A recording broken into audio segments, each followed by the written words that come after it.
So యూజువల్గా ఏంటి అంటే ఈ అబార్షన్ ప్రాసెస్ అనేది 3 రకాలుగా మనం మేనేజ్మెంట్ అనేది చేయొచ్చు.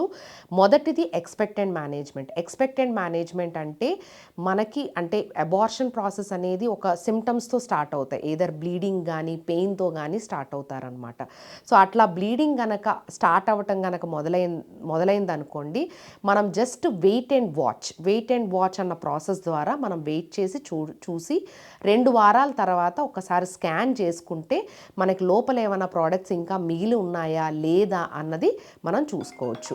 సో నెక్స్ట్ మేనేజ్మెంట్కి వచ్చినట్టయితే మెడికల్ మేనేజ్మెంట్ అంటే ఇందులో మనం పిల్స్ వాడతామన్నమాట. 2 రకాల పిల్స్ అనేవి ఉంటాయి.